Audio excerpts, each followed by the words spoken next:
daawwana taasisaniin iskiimicha kan eegalsiisan. Itoophiyaan duraanuu UK waliin hariiroo daldalaa paawundii miliyoona 838 kan qabdu yoo ta'u meeshaalee gara UK'tti ergaman irratti qaraxa maatuu hin kaffaltu.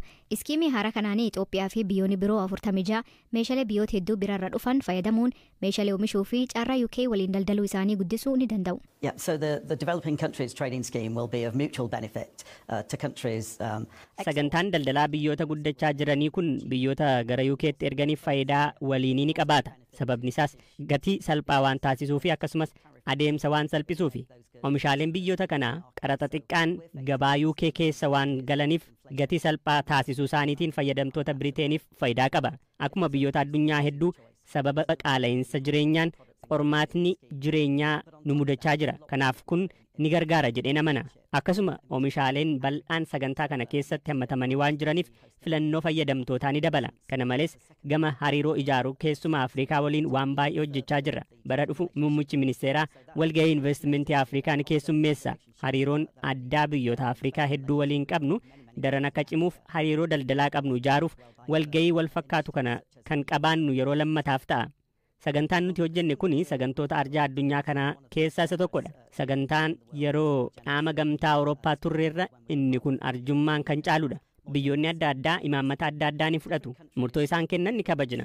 Garuu dhuguma barbaachisaadha ka jennee yaadne elementoota daldalaa irratti xiyyeeffachuudha. Yaadonni biroon kan akka dhimma namoomaa baay'ee barbaachisoo ta'anis marii dabalataa irratti ni qabna. Fakkeenyaaf karaa dippiloomasii keenya dhimmootaa fi yaaddoowwan biroo akkasuma ni kaafna. Egaa sagantaan daldalaa kun haalduree tokko hir'isee jira. Garuu dhimmoota barbaachisoo biroo irratti haasawa baay'ee cimaa ta'e qabaachuun keenyas barbaachisaadha. Usee turuu fi yeroo ammaa lamaan isaaniitu wajjira poolisii kutaa magaalaa Taaboor keessatti akka argaman ajajaan poolisii magaalaa Hawaasaa gargaaraan inspektaraa Malkaamuu Wayyalaa hima. Maatiin intala kataatee Aadde Miniyoot Tashoomaa shakkamaan kunin guyyoota darban keessaa intalbuut kan waliin suura ka'uun miidiyaa hawaasaa irratti gadhiisee burjaajii uumaa ture jetti. Galata waajjira poolisii magaalaa Hawaasaa baay'ee galata galchuuf barbaanna. Isaan baay'ee nu bira fiiganiiru. Bakka akkas argamte amma haala jiru kanaan duuba ka jiru seera waliin ilaallaa jechuudha warra seeraa waliin. Mucaan kun egaa bultii kana raawwate booda maatiitti isinitti jaarsummaa fa'aa waan ergaan isinitti dhaamame jira? Jaarsummaa kaleessa erganii turanii nuti intala akka nu bira fidanii fi qormaata har'a waan qabduuf qormaata moodeelii akka qoratamtu itti himnee turre. Yeroo akka galgalaa eegaatuma oolle waan isin waliin kan dubbannu daa'imti dhuftee qormaata irra teessee akkasumas fayyaa ishee mirkaneessineen duuba isin waliin keenyee dubbannaa jennee turre. Yaa fiduu hin dandeenye sana akka galgala. Garuu yaa halkan gara sa'aatii 4-5 duuba argamteetti jedhe. Xalaa ergamoo jaarsoliitu dhufe isin bira? Jaarsoliitu dhufe. Jaarsolii sun bakka isheen jirtu beekan ture hin gaafanneesi? Gaafanne garuu akkas kan nutti himan hin jiru. Dhufaniituma waan nuti barbaannu daa'ima keenya argachuu qofa jenneetuma deebisnee nuti illee. Miirri maatii maal fakkaata egaa argamteen booda? Naara baay'ee gammanneerra malee daa'ima keenya akkanaa ijaan laaluu keenyaayyuu baay'ee gammanneerrallee baay'ee gaddineerrallee.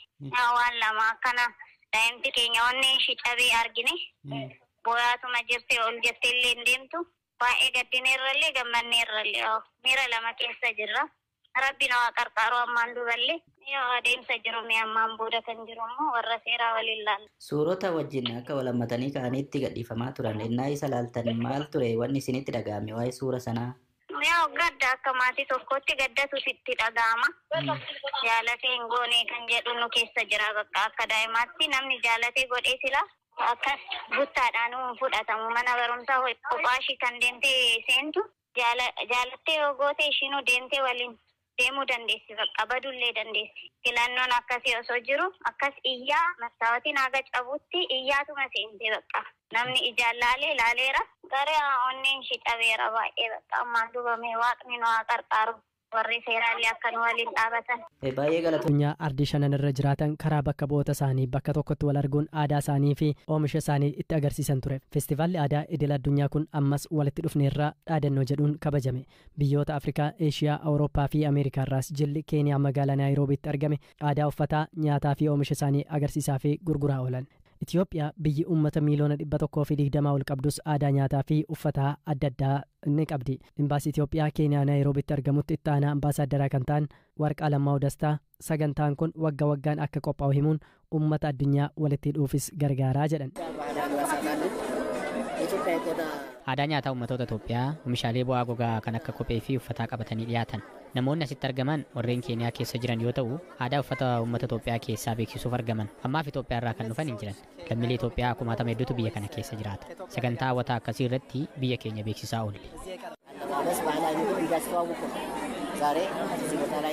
Dhaabbanni guddaan tokko Itoophiyaan addunyaa irratti ittiin beekamtu daandii qilleensa Itoophiyaati. Daandii qilleensa Itoophiyaatti itti gaafatamtuu damee Keeniyaa kan tahan aadde Sablewongel Azanee daandiin qilleensichaa bu'aaf qofa osoo hin taane bakkeewwan hawwata turizimii Itoophiyaa keessaa fi aadaa Itoophiyaa beeksisuu keessattis shoora olaanaa qabaa jedhan. Sagantaa baay'ee hawwataadha. Itoophiyaa dabalatee biyyoonni addunyaa hedduu argamaniiru. Daandiin qilleensaa Itoophiyaa addunyaarra iddoowwan gahumsaa 130 qaba. Kanaaf imaltoota addunyaarraa yeroo deddeebisu gama aadaanis walitti hidhuun shoora olaanaa taphata. Bakkeewwan hawwata turizimii tahan Afrikaa fi Afrikaan ala jiranis beeksisuuf nu gargaareera.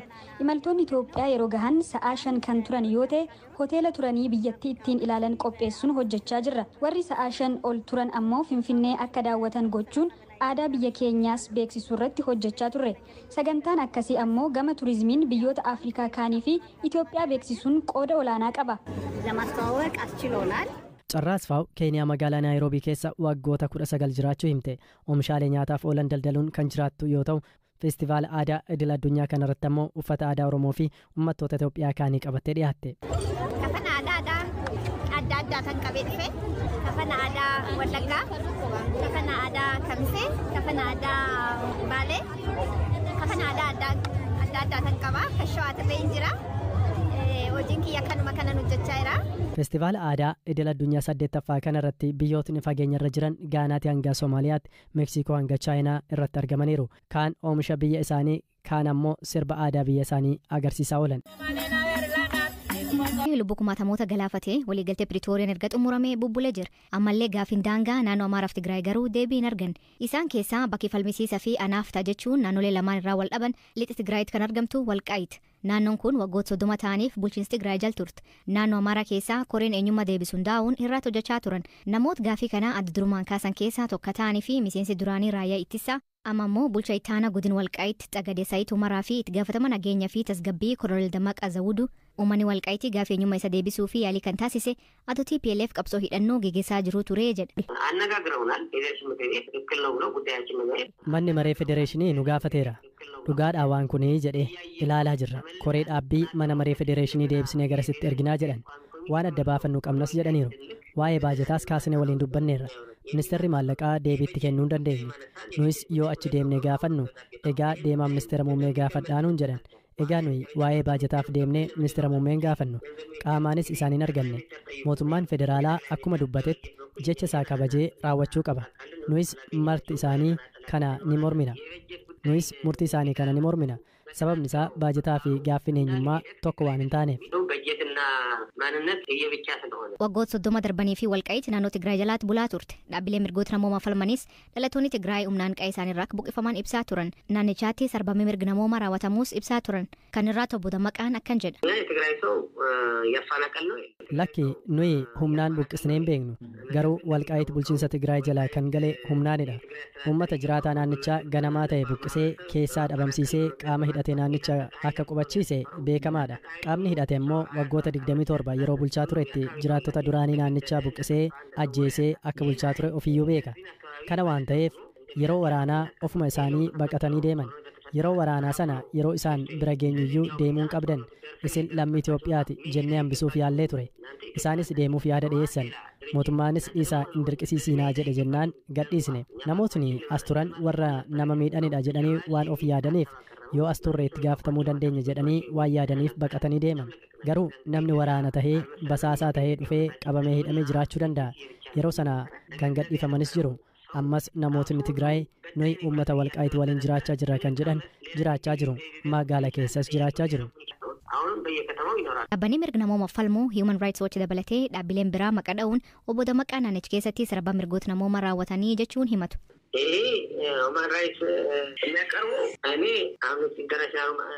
Dhaabbanni Human Rights Watch dhala namaaf qixa dubbachuun waan falmu natti fakkaataa ture.